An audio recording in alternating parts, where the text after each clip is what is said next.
রাখা উচিত, এই জন্য করা হচ্ছে। এটার 5টা আমরা চ্যাপ্টার পড়বো এখান থেকে। আর আমাদের communication is also chapter in this book, সেটা তো আমাদের পড়াই হয়ে গেছে একদম ফুল, অ্যাকচুয়ালি এখানে জাস্ট ওয়ান চ্যাপ্টার। তারপর code of ethics is also one chapter, এটা আমাদের একটা লেকচার নিচ্ছি, হয়তো কয়েকটা লেকচার হতে পারতো। প্লাস তার সাথে আরো এখানে এখন আমাদের 2টা chapter, introduction and background and history of the profession, বলতে civil engineering profession, and introduction to civil engineering profession. এইটাই হচ্ছে আজকের এই যে introduction to the civil engineering profession chapter 2। এই দুটি আজকের লেকচারে আছে, যদি আজকে শেষ করতে পারি পারলাম, নয়তো নেক্সট ক্লাসে শেষ করবো। সো এখানে সবকিছু দেওয়াই আছে। নাও চ্যাপ্টার 1-এ কি আছে? Global civil engineering, what is the global vision of the civil engineering profession.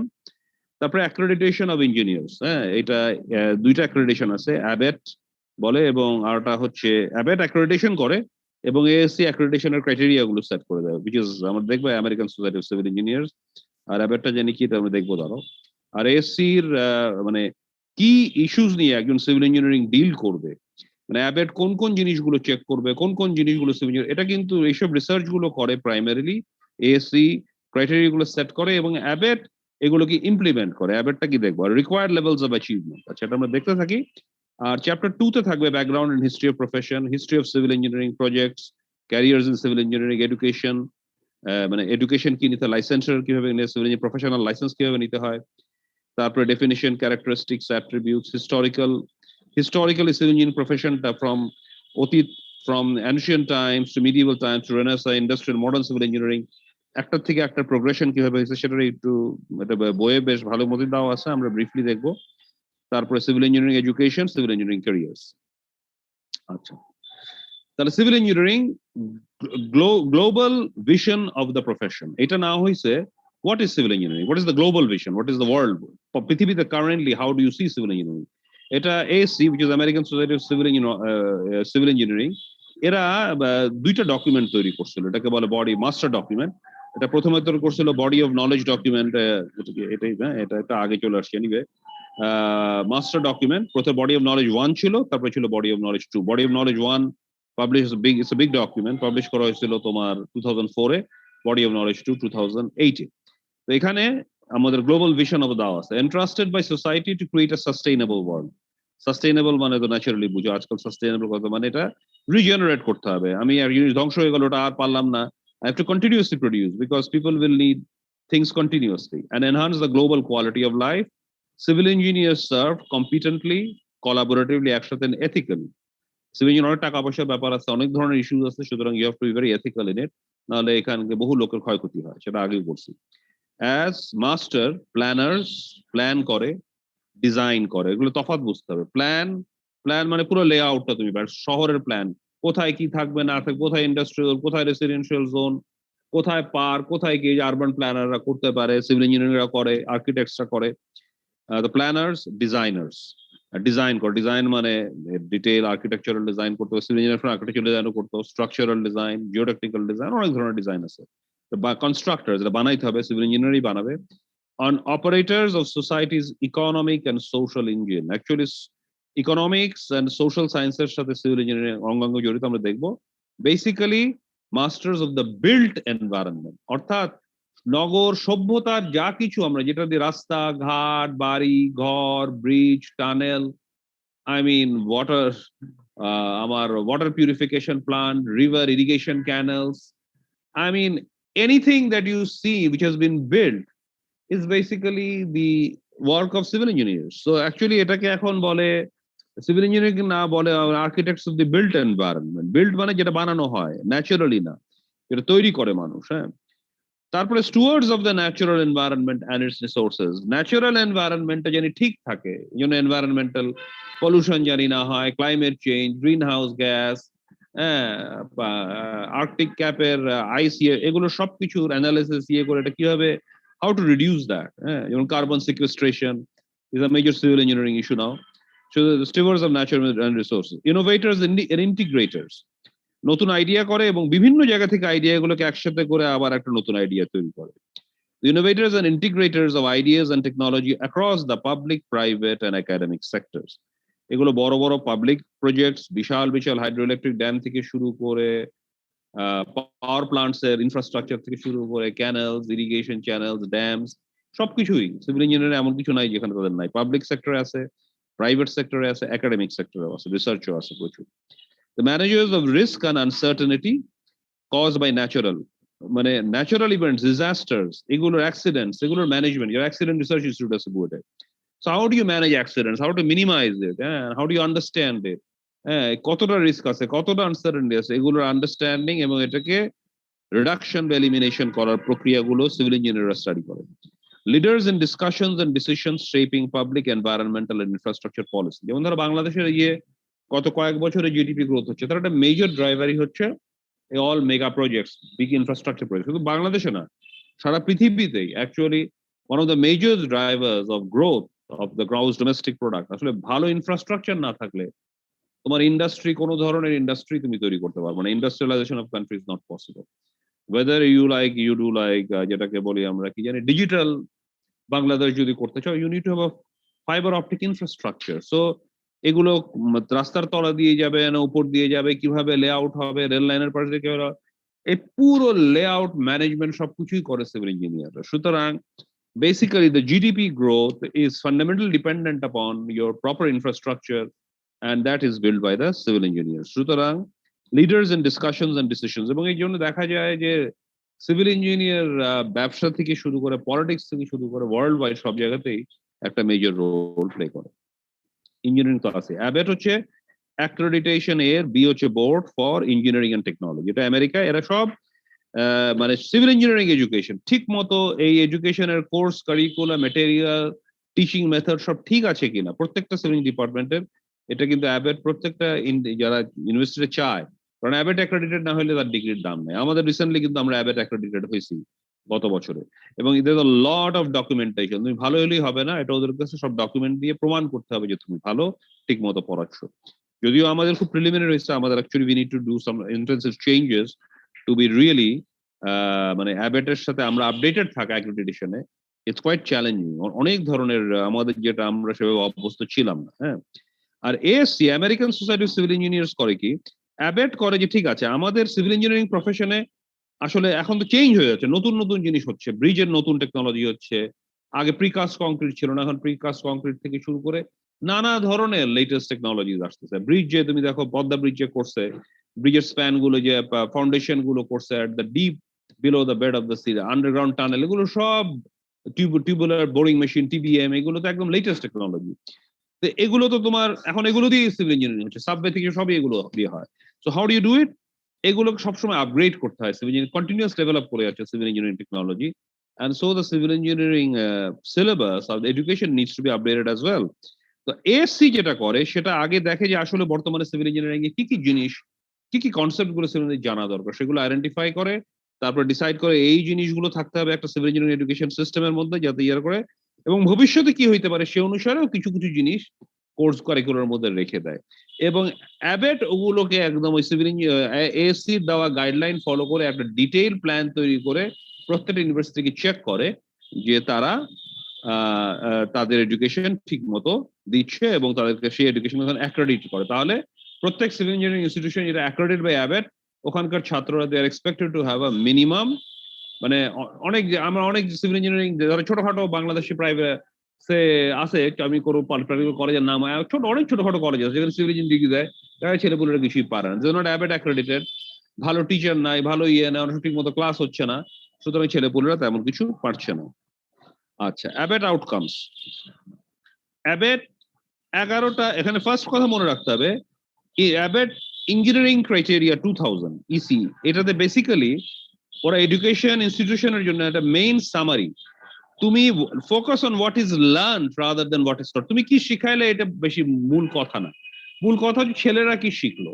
আমি অনেক ভালো ভালো জিনিস শিখাইছি, ছেলেরা কিছুই পারে না, ছাত্ররা সে ইউনিভার্সিটি ইন জেনারেল যদি তাই দেখা যায় তাহলে কোনো লাভ নেই, তাহলে you will not get ABET accreditation. ওরা ফিগার আউট করতে চায় যে ছেলেরা তোমার কাছ থেকে কি শিখছে। So ABET identified 11 outcomes of civil engineering. একটা হচ্ছে বেসিক ম্যাথমেটিক্স, সায়েন্স আর ইঞ্জিনিয়ারিং এর নলেজ থাকতে হবে, সেই নলেজটাকে অ্যাপ্লাই করার ক্ষমতা থাকতে হবে ইন ইঞ্জিনিয়ারিং। হ্যাঁ, বেসিক নলেজকে, ফান্ডামেন্টাল নলেজ থাকতে হবে ইন ম্যাথমেটিক্স, সায়েন্স, এবং ability to apply it in engineering problems. Experiments, ability to design and conduct, কারণ আমি একটা জিনিস দেখলাম বাস্তবে এটা হয় কিনা, প্রথমে আমি ল্যাবে দেখি, ছোট আকারে দেখি, তারপর এটা ফিল্ডে গিয়ে দেখি বড় আকারে এটা কতটুকু হয়, না হইলে কি করতে হবে এগুলো। So ability to design and conduct experiments, এটা field experiments হইতে পারে, prototypes হইতে পারে, as well as analyze and interpret। একসঙ্গে যে ডাটা পাই সেই ডাটাকে অ্যানালাইজ করে ইন্টারপ্রেট করার ক্ষমতা থাকতে হবে। ability to design a system, আমি একটা ইরিগেশন ক্যানাল করতে চাই, একদম এই জায়গাতে একটা ইরিগেশন ক্যানাল করতে হলে আমার প্রথম থেকে কি করতে হবে, হাউ টু ডিজাইন ইট, প্রত্যেকটা বিষয় প্রত্যেকটা খুঁটিনাটি আমাকে ক্যালকুলেশন করে ড্রয়িং এর ডিটেইলে বলে দিতে হবে, যাতে ওইটা দেখে দেখি যে বানাবে তার আর কিছু করতে হবে না, সে খালি জানতে হবে কিভাবে বানাইতে হয়, কি বানাবে সেটা কিন্তু আমার ডিজাইন ডকুমেন্টে থাকতে হবে, এটা আমার বুঝতে হবে কি করছে। The ability to design a system, component or process to meet desired needs. Multidisciplinary teams, civil engineer একা, আমাদের বিল্ডিং এও দেখো হাজার প্লাম্বার, মানে ওয়াটার, আমার ওয়াটার লাইন্স লাগে, প্লাম্বিং লাগে, ইলেকট্রিক্যাল ইঞ্জিনিয়ারিং লাগে, যদি বড় বড় শপিং মল হয়, HVAC, high voltage air conditioning লাগে, huge number of interdisciplinary work হয় even in the smallest civil engineering projects. Engineering problems, ability to identify, সুতরাং আমাকে ability to work in multi, এই জন্য আমি দেখবো রেকমেন্ডেশনে চাই যে তুমি কি টিমে কাজ করতে পারো কিনা, কারণ সিভিল ইঞ্জিনিয়ারিং একা কোনো কাজ করতে পারে না, একা সিভিল ইঞ্জিনিয়ারিং কোনো লাভ নেই। Always you work with geotechnical engineer, environmental engineer, structural engineer, হ্যাঁ, আর্কিটেক্ট, তারপরে যেটা ইলেকট্রিক্যাল ইঞ্জিনিয়ার, মেকানিক্যাল ইঞ্জিনিয়ার, হ্যাঁ, plumbing engineer, they all work together and you must know how to work together. Engineering problems, ability to identify, formulate and solve engineering problems, সেটা তোমার মানে প্রবলেমটা বোঝা, দরকার হলে প্রবলেম আমি বাস্তবে দেখলাম আসলে প্রবলেমটা কি, এটাকে আমি ডিসক্রাইব করা প্রবলেমটাকে, টু সলভ আ প্রবলেম যেমন ইম্পর্টেন্ট, আইডেন্টিফাই করা এবং ফর্মুলেট করা, প্রবলেমটাকে ডিসক্রাইব করা, আছে এইটি হচ্ছে প্রবলেম, ক্লিয়ারলি ডিসক্রাইব করা ইন অল ইটস কম্পোনেন্টস, কি আছে, কি করতে চাই, কিভাবে করতে, যেটা পরে, হ্যাঁ, আর লাস্টে হচ্ছে কিভাবে করতে চাই। প্রথমে হচ্ছে প্রবলেমটাকে এটাকে আইডেন্টিফাই করা, প্রবলেমটাকে ডিটেইলে এক্সপ্লেইন করা, ডিসক্রাইব করা, দেন টু সলভ প্রবলেম। প্রথম বেশিরভাগ সময় দেখা যায় লোকজন প্রবলেমটা বুঝেই না, তো সলভ করবে কিভাবে। তারপর হচ্ছে professional ethical responsibility, civil engineer যেহেতু বললাম অনেক ধরনের গুরুত্বপূর্ণ জিনিসে কাজ করে, প্রচুর টাকা পয়সা নিয়ে কাজ করে, তাদের প্রজেক্টস আর socially nationally very very important. আমার পাওয়ার নাম যদি ইলেকট্রিসিটি চলে যায় এখন তোমাদের এই মুহূর্তে, যারা civil engineering infrastructure, electrical engineering infrastructure যারা মেনটেইন করছে, আমার যদি ওয়াইফাই কাজ না করে তোমার পরীক্ষা টরীক্ষা দেওয়া হবে না, পুরো বিরাট ম্যাসেকার হবে। So they are responsible for that. এবং প্রত্যেকটা একটা বিল্ডিং ভেঙে পড়লে, যেমন রানা প্লাজা ভেঙে পড়ে, একদম ওয়ার্ল্ড ওয়াইড একটা আউটক্রাই, বাংলাদেশের গার্মেন্টস ব্যবসা যেটার সাথে সিভিল ইঞ্জিনিয়ারিং সম্পর্ক নেই, তাদের ব্যবসা নিয়ে টানাটানি। So if you do something seriously wrong, it can affect everybody, it can even the whole country actually. Communication, ability to communicate effectively, তুমি যা ডিসিশন দিচ্ছ, ইনস্ট্রাকশন দিচ্ছ, ম্যানেজমেন্ট, প্রজেক্ট ম্যানেজমেন্ট করতে হবে, বড় বড় প্রজেক্ট, বড় বড় রাস্তাঘাট, পদ্মা ব্রিজ, তারপরে কর্ণফুলী টানেল, হ্যাঁ, হোয়াট নট, হ্যাঁ, 4 লেন রাস্তা, এগুলো তো মানাইতে হলে হাজার হাজার লোকের সাথে কাজ করতে হবে, তাদেরকে অনেক ধরনের ইনস্ট্রাকশন দিতে হবে, পরিষ্কার ভাবে ইনস্ট্রাকশন দেওয়ার capacity. So you need to ability to communicate effectively. Impact of engineering, হ্যাঁ, তোমার বুঝতে হবে যে তোমার ইঞ্জিনিয়ারিংটা কেন এত important in the global and social context, life long learning. তোমার বুঝতে হবে ইঞ্জিনিয়ারিং তুমি পাস করে বেরোয় তুমি শিখে গেলা বা কাজ করতে থাকলা, যা শিখতে শিখলে না, তোমাকে কন্টিনিউয়াসলি বইপত্র পড়তে হবে, না হলে things are always changing, new things are coming, this are complicated things, তুমি পড়ার জানা জিনিস সব ভুলে যাবা, সুতরাং you need to study continuously. Contemporary issues, knowledge of contemporary issues আর ইঞ্জিনিয়ারিং টুলস, হ্যাঁ, তো অ্যাবিলিটি টু আন্ডারস্ট্যান্ড, একটা মিনিট, আমার এখানে বাইরে থেকে অনেক শব্দ আসছে, আমি জানলাটা একটু আটকায় দেবো। So ability to understand techniques, skills and modern engineering tools necessary for engineering practice. Modern engineering কি কি যন্ত্রপাতি, টুলস আছে, স্কিলস আছে, যেটা দিয়ে actually professional engineering project implement করতে হয়, তার সম্বন্ধে সেগুলো সব না পারলেও তার সম্বন্ধে পরিষ্কার ধারণা থাকতে হবে। আচ্ছা, এএসসি ওই যে ডকুমেন্ট, এটা মাস্টার ডকুমেন্ট ছিল, body of knowledge 1 publish in 2004, এবং এইটাকে আর অ্যাডভান্স করে করা হয়েছে বডি অফ নলেজ 2, যেটা বলে বিওকি 2 in 2008. So what is the BOQ? Body of knowledge taki 1 and 2 both is an implementation master plan for civil engineers to maintain leadership in the infrastructure and environmental area. এটা recommend করে 15টা outcome, which is আমাদের এই যে আগে পড়া এটার সাথে খুব মিল আছে। অ্যাবেট আউটকাম এর সাথে body of knowledge very similar. Substantially greater depth and breadth of knowledge, skills and attitudes required of an individual aspiring to the practice of civil engineering at the professional level, মানে licence পাওয়া, professional engineering licence পাওয়া in the 21st century. তুমি যদি professional civil engineer হিসেবে proper তুমি যদি practice করতে চাও ইন দ্য মডার্ন ওয়ার্ল্ড, তাহলে তোমার প্রচুর ব্রেথ ডেপথ তো থাকতে হবে, নলেজের ব্রেথ তো থাকতে হবে, স্কিলস থাকতে হবে, অ্যাকচুয়ালি পারতে হবে। স্কিল মানে হচ্ছে নলেজটাকে অ্যাপ্লাই করে প্র্যাকটিক্যালি প্রবলেম সলভ করতে হবে। এবং অ্যাটিটিউড, তোমার সেই প্রপার দৃষ্টিভঙ্গি থাকতে হবে। হ্যাঁ, যদি তোমার দৃষ্টিভঙ্গি প্রবল না থাকে, তুমি সিভিল ইঞ্জিনিয়ারিং ফিল্ডে কাজ করতে পারবে না, কাজ করে সাকসেসফুল হতে পারবে না। BOK2 uses the outcome approach used in BOK1 to define the outcome. BOK1 এ একটা বলছে ইমপ্লিমেন্টেশন, আমি BOQ2 তে BOK2 তে বলছে আউটকামটাকে, আসলে রেজাল্ট কি হলো, রেজাল্টের উপরে খুব গুরুত্ব দিচ্ছে। তুমি যদি অনেক কিছু জানো কিন্তু কোনো রেজাল্ট জিরো হয়, তাহলে কোনো লাভ নাই। Outcomes are organized into three categories: foundational, technical, and professional. তো ফাউন্ডেশনাল হচ্ছে তোমার mathematics, natural science, humanities, social সায়েন্সের পরিষ্কার ধারণা থাকতে হবে ফর মানে বডি অফ নলেজ, এটা তোমার জ্ঞান, এই জ্ঞানগুলো তোমার থাকতে হবে। Technical, material science, mechanics, experiments, problem recognition and solving, design, sustainability, contemporary issues, risk and uncertainties, এগুলো সব বুঝতে হবে। এগুলো পুরো পড়াশোনা করে আসতে হবে ডিটেইল ইন টেকনিক্যাল লেভেল। হ্যাঁ, breadth in civil engineering areas, technical specialization করতে হবে। তাছাড়া প্রফেশনাল লেভেলে তোমার যে স্কিল গুলো থাকতে হবে, যেটা তুমি কিছুটা শিখে আসবা, পড়েও আসবা, regarding what is communication, what is public policy, what is business and public, এগুলো সম্বন্ধে ডিটেল ধারণা থাকতে হবে। Globalization, leadership, team work, how to have proper attitude, যেগুলো আমরা কমিউনিকেশনে কিছুটা পড়ছি। Lifelong learning, what is the process of a lifelong learning, what do you mean by lifelong learning, how to do lifelong learning, এগুলো, and professional ethical, এগুলো সবই কিন্তু তোমার এডুকেশনের মধ্যে, নলেজের মধ্যে তোমার থাকতে হবে। তো এএসসি কিভাবে দেখছে, how do you prepare for a career in civil engineering? So তোমার প্রথমে থাকতে হবে, তুমি সিভিল ইঞ্জিনিয়ারিং ব্যাচেলর বলতে ব্যাচেলার্স এডুকেশন তুমি হবে, তোমার ব্যাচেলার্স ডিগ্রি থাকতেই হবে, that's a must in civil engineering. তারপরে হচ্ছে তোমার অভিজ্ঞতা থাকতে হবে। এই দুইটা ব্যাচেলর তুমি পাস করে তুমি 2-3 বছর চাকরি করবা, তোমার কিছু অভিজ্ঞতা হবে, এই তোমার অভিজ্ঞতা কি মেলাবা, পড়াশোনাও করতে থাকবা। তার ফলে তোমার বডি অফ নলেজ দুইটা একসাথে মিলে তোমার ব্যাচেলার্স এর পড়াশোনা, তার পরবর্তী তোমার নিজস্ব পড়াশোনা এবং অভিজ্ঞতা হওয়ার পর তুমি কিছু পরীক্ষা, প্রফেশনাল পরীক্ষা বা লাইসেন্স এক্সাম দিতে পারবা। এই লাইসেন্স এক্সাম দেওয়ার পরে তুমি ইন্ডিপেন্ডেন্ট প্রফেশনাল প্র্যাকটিস করতে পারবা, এবং সেই সঙ্গে তোমার কন্টিনিউয়াসলি লার্নিং, নানা ধরনের জার্নালস, আর্টিকেল, প্রফেশনাল আর্টিকেল, এগুলোর সাথে পড়াশোনা করে আপডেটেড থাকতে হবে, এগুলো প্র্যাকটিক্যালি ইমপ্লিমেন্ট করার ক্ষমতা থাকতে হবে। এটা হচ্ছে টুডেজ। টুমরোজ কি? টুমরোজ হচ্ছে তোমার ব্যাচেলার্স এডুকেশনে ওই যে অ্যাবেট অ্যাক্রেডিটেড হতে হবে, এবং ওই ফাউন্ডেশনাল যে 15টা অ্যাসপেক্ট, ফাউন্ডেশনাল, টেকনিক্যাল, প্রফেশনাল, সব জায়গায় তোমার পড়াশোনা করতে হবে, কোর্সগুলো ভাবে সাজানো থাকতে হবে। হ্যাঁ, এবং ওরা চাচ্ছে যে তোমাকে এটা এসেনশিয়াল করে দিবে এক্সাম বা লাইসেন্সের জন্য বিদেশে তোমাকে মাস্টার্স ডিগ্রিও থাকতে হবে। মাস্টার্স ডিগ্রি না থাকলে তোমাকে ওই প্রফেশনাল এক্সাম দেওয়ারই তোমাকে হয়তো সুযোগ দিবে না ইন দ্য ফিউচার। হ্যাঁ, এই দুইটা মিলায়া তোমার experience, bachelor's, master's and experience, এগুলো হওয়ার পরে তুমি পরীক্ষায় বসতে পারবা, লাইসেন্সিং এক্সাম, অনেক এক্সটেন্সিভ লাইসেন্স এক্সাম আছে, ওগুলো শেষ করবা এবং কন্টিনিউয়াসলি পড়াশোনা করতে থাকবা এবং সার্টেন স্পেশালাইজেশন করবা। এই তো 21st century civil engineering practice, সেটা আমি নিজেও দেখতে পাচ্ছি না ভালো মতো, আমি বলছি এখানে অনেক জিনিস আছে। তার মধ্যে develop and evaluate design concepts, investigate, analyse risk, develop ideas, verify and interpret outcomes, validate and optimize processes, use engineering mechanics, assess requirements, write technical reports, acquire knowledge, make judgments, তোমার অনেক জাজমেন্ট করতে হবে, এটা করো সেটা করো, just তোমার বোঝার উপরে, আন্দাজের উপরে অনেক কিছু করতে, সবকিছু 100% বইপত্র থেকে দেখে চিন্তা করলে তুমি কোনো সিভিল ইঞ্জিনিয়ারিং কোনো কাজই করতে পারবে না। ওয়ার্ক উইথ ডিটারমিনেট অ্যান্ড অনেক কিছু তোমার স্পষ্ট বোঝা যায়, which is ডিটারমিনেট প্রসেস, বইপত্র অঙ্কজঙ্গ করে আমরা সব জানি যে এটা এটাই হবে। অনেক কিছু নন ডিটারমিনেট, এত জিনিস আছে ঠিক বোঝা আছে, এটা আন্দাজের উপরে ইনটিউটিভলি করতে হবে থ্রু এক্সপিরিয়েন্স। হ্যাঁ, লেভেল অফ অ্যাচিভমেন্ট। আচ্ছা, entry into practice of civil engineering at a professional level requires fulfillment of 24 outcomes to appropriate levels of achievements. 24 outcomes, outcome গুলো এখানে দেই নেই, এটা ওই বইটাতে আছে, হয়তো বা তোমাদেরকে আমি পরে বইটার রেফারেন্স দিয়ে দিব, যদি বইটা তুমি ইন্টারনেটে পর দেখে নিও।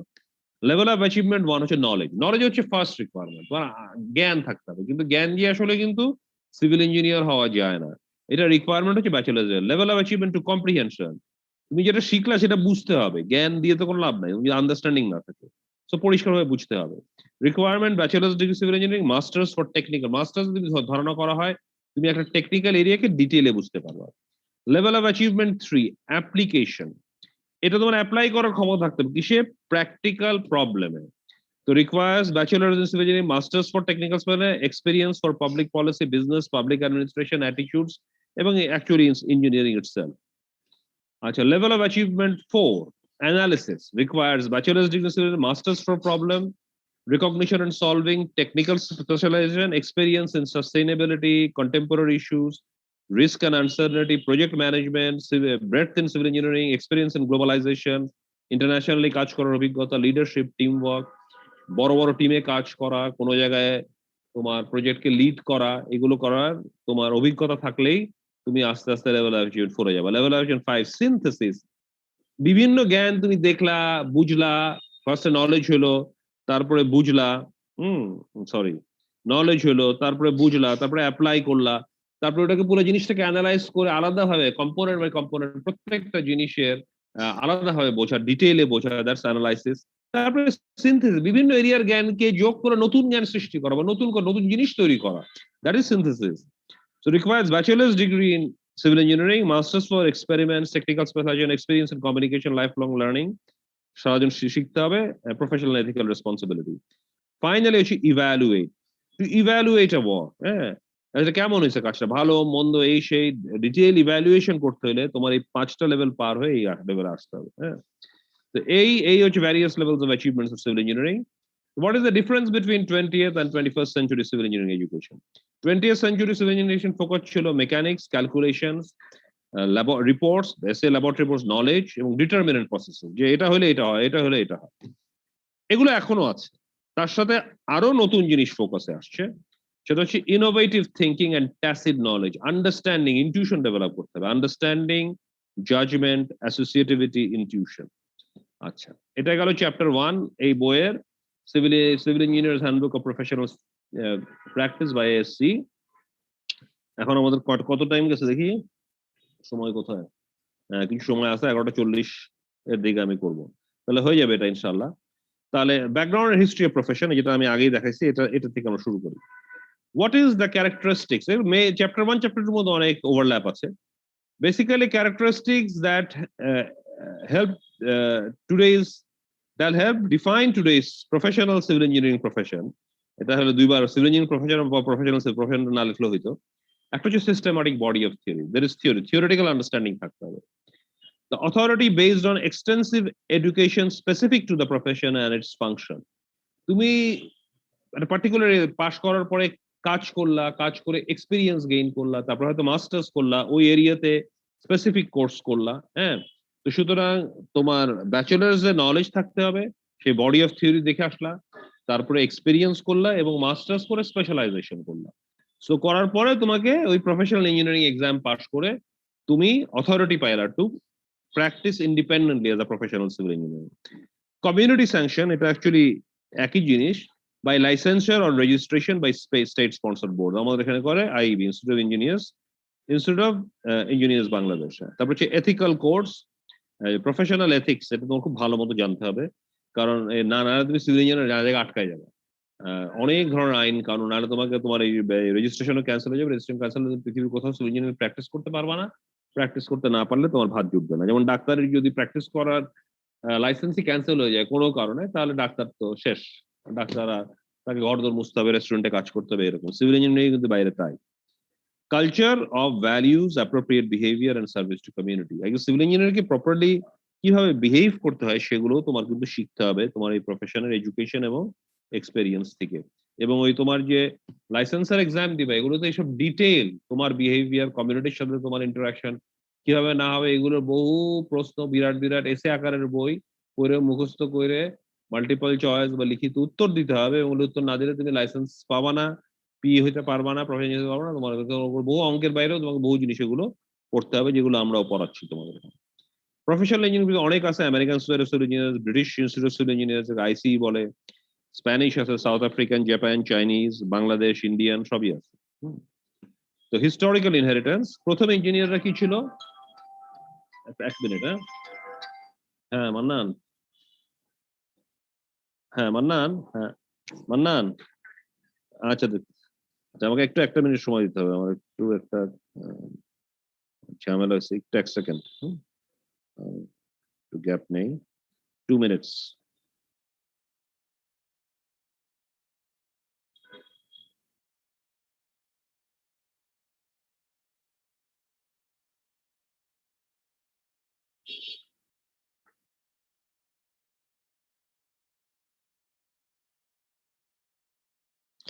হ্যাঁ ঠিক আছে, এখন আমি আবার চলে আসি। তো প্রথমে যারা সিভিল ইঞ্জিনিয়ার যারা ছিল বেসিক্যালি ইরিগেটার্স, যারা মানে ইরিগেশন জন্য, হ্যাঁ গেছে গেছে। তো আর্কিটেক্টস এবং মিলিটারি আর্কিটেক্টসরাই সিভিল ইঞ্জিনিয়ার, তারা বিল্ডিং এর ডিজাইনও করতো, রাস্তাঘাটের ডিজাইন মানে কনসেপচুয়াল ডিজাইন করতো, আবার অ্যাকচুয়াল কনস্ট্রাকশন মানে স্ট্রাকচার সবই করতো।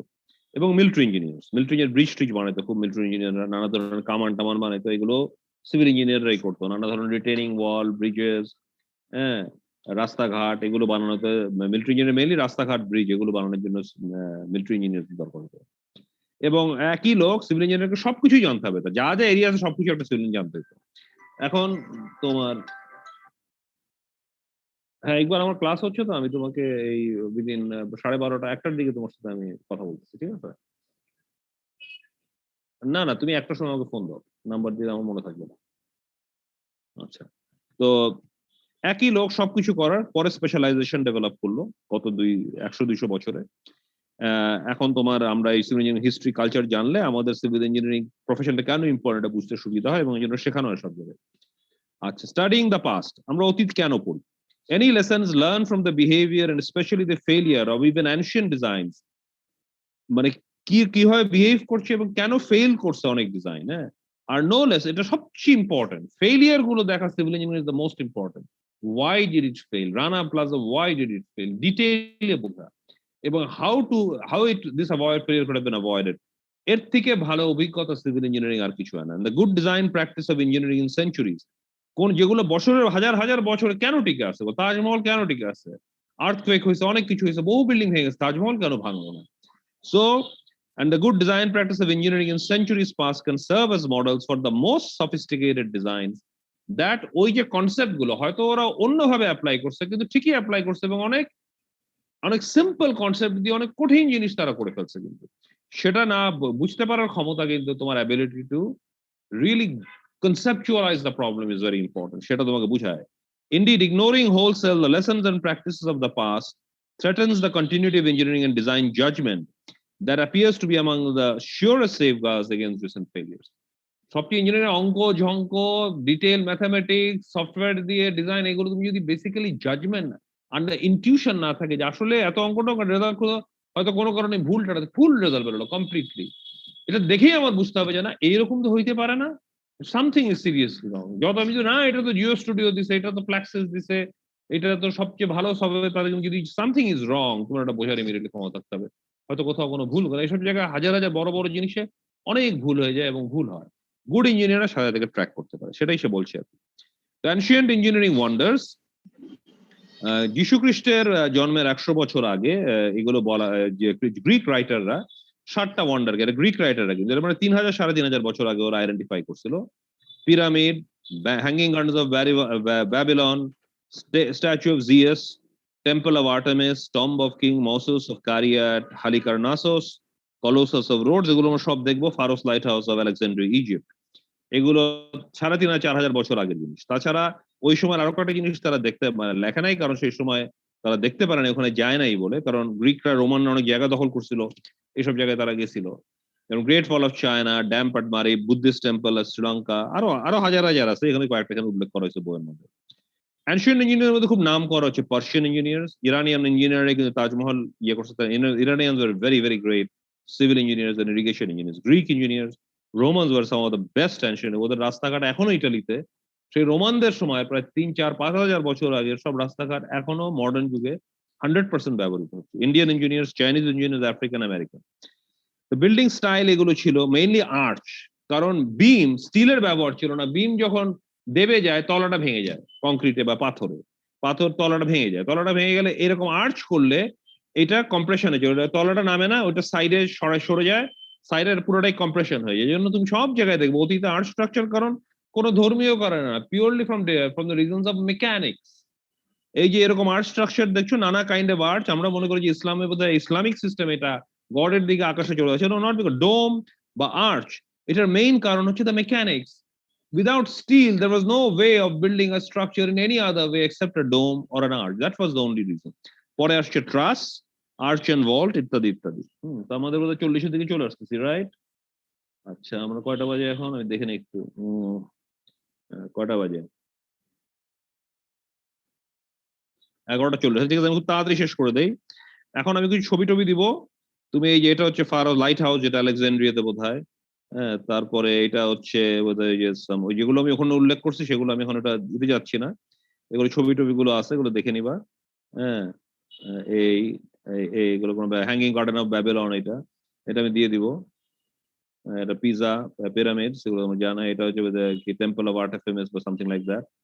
আচ্ছা, তাছাড়া রিসেন্ট মডেলস হচ্ছে channel, English channel, CN tower Canada, Empire State building, golden great bridge, Panama ক্যালেন, ডেল্টা বক্স নেদারল্যান্ডসে, যেগুলোতে তারা সমুদ্রের উপরে তুলে ফেলছে।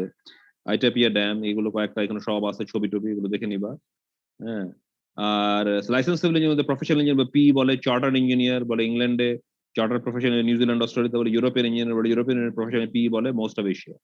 সোসাইটি আছে অনেক, American society, Canadian society, institute of engineers UK যেগুলো famous, royal academy, institute of engineers India আছে, ইঞ্জিনিয়ার্স অস্ট্রেলিয়া আছে, institute transport research board TR খুবই important, civil engineer surveyors, earthquake engineering, আরো হাজার হাজার ইনস্টিটিউট আছে যেটা ইন্টারনেটে গেলে তুমি দেখতে পারবা। সিভিল ইঞ্জিনিয়ারে হাজার হাজার ক্যারিয়ার হতে পারে, কোনো একটা টিপিক্যাল ক্যারিয়ার পাথ নাই। Engineering graduate start with entry level positions, হ্যাঁ। তারপরে প্রথমে তারা ফিল্ডে কাজ করা উচিত, যেটা আমি আগেও বলছি। তারপরে রুটিন টাস্ক করবে, অ্যানালিসিস করবে, প্রজেক্ট ম্যানেজমেন্ট আস্তে আস্তে বুঝবে, পড়াশোনা করতে থাকবে কন্টিনিউয়াসলি, যদি পারে মাস্টার্স করবে, কাজ করতে থাকবে, প্রফেশনাল এক্সাম পাস করবে। এবং তারা ব্যাংক থেকে শুরু করে ফাইন্যান্সিয়াল ইনস্টিটিউশন থেকে দেশের কান্ট্রি পলিসি সবকিছুতে সিভিল ইঞ্জিনিয়াররা কাজ করে। তা সিভিল ইঞ্জিনিয়ারিং কারেন্টলি এসি যেসব জিনিসগুলো না, এটা architectural engineering, coast, ocean, ports and rivers, এটাকে বলে কপরি, এগুলো ইনস্টিটিউট আছে ওদের। কনস্ট্রাকশন, ইঞ্জিনিয়ারিং, মেকানিক্স, তোমরা সিভিল ইঞ্জিনিয়ারিং কত এরিয়াতে কাজ করে কল্পনারও বাইরে। এত চাকরি পৃথিবীতে আর কারো নাই যারা সিভিল ইঞ্জিনিয়ার আছে world wide. Environment and water resource, geo, structural engineering, transportation and civil engineering area of general civil, coastal, construction, environmental, geotechnical, land surveying, municipal আর urban engineering, structural, transportation, water resources, হ্যাঁ। তো আরো আছে actually. এবং এই ট্রান্সপোর্টেশনের উপর transportation economics, intelligent transport system, এক একটার মধ্যে আরো হাজারো হাজারো আছে। Environmental law, environmental economics, environmental engineering, environmental science, geotechnical, earthquake engineering, হাজার হাজার জিনিস আছে প্রত্যেকটার মধ্যে। সো আমি দ্য এরিয়া ওয়াটার রিসোর্সেস এর মধ্যে হাজার হাজার, হ্যাঁ, hydrology, ground water, coastal, wave, etcetera etcetera, কোনো শেষ নাই। So although the average citizens may not recognize the role of civil engineering society, civil engineers continue to shape the quality of lives. Civil engineers build the world's infrastructure. In doing so, they shape the history of nations around the world. So, এই হচ্ছে civil engineering. আমি এখন তোমাদেরকে চ্যাটে বললাম, আমি প্রথমে চ্যাটে দিয়ে দিচ্ছি, দেখি কোথায় চ্যাট, কোথায় চ্যাট, প্রথমে চ্যাটে লিঙ্কটা দিয়ে দিচ্ছি।